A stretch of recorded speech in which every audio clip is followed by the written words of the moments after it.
Anak 90-an masih ingat kartun di Global TV yang berjudul Samurai X? Ya, nama asli kan Rurouni Kenshin.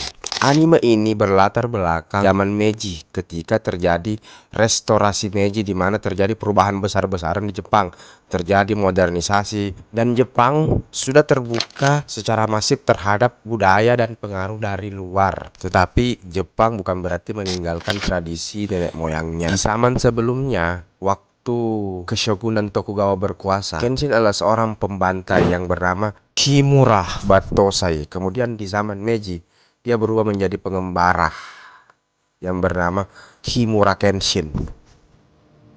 Di era Meiji, samurai tidak lagi berkuasa. Banyak dari mereka kehilangan pekerjaan, status sosial, dan juga arah hidup. Tema ini sering muncul dalam karakter Saito Hajime.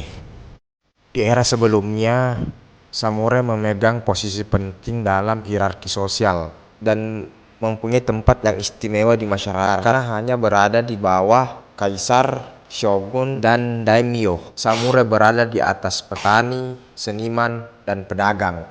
Beberapa unsur restorasi Meiji di anime Rurouni Kenshin. Masyarakat dilarang membawa pedang di tempat umum.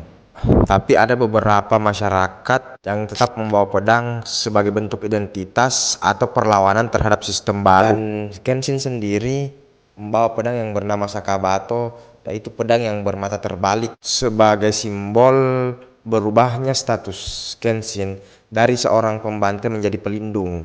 Kemudian di era Meiji ini terjadi bentrok antara ideologi lama dan ideologi baru, yaitu orang-orang yang pro shogun dan yang pro imperial. Ini tercermin dalam kelompok-kelompok separatis atau mantan pejuang yang merasa dihianati oleh pemerintahan Meiji. Beberapa episode menampilkan isu sosial ekonomi. Di situ diperlihatkan penderitaan rakyat akibat perubahan sistem. Mantan samurai menjadi kriminal, rakyat miskin yang dimanfaatkan oleh pengusaha licik, dan lain-lain. Tetapi karena keberanian Jepang itulah melakukan restorasi, dia bisa menjadi negara superpower di kawasan Asia. Jepang juga menjadi negara paling sejahtera dan paling makmur, bahkan menjajah beberapa negara Asia. Walaupun sebelumnya banyak sekali pertentangan-pertentangan yang terjadi karena perubahan tersebut, mulai dari isu sosial ekonomi, isu politik, konflik antara kelompok yang pro shogun dan pro kaisar. Tetapi Jepang melakukan modernisasi bukan berarti meninggalkan identitasnya dan kebudayaannya. Jadi antara identitasnya sebagai warga Jepang dan juga pembukaan diri terhadap modernisasi itu bisa sejalan.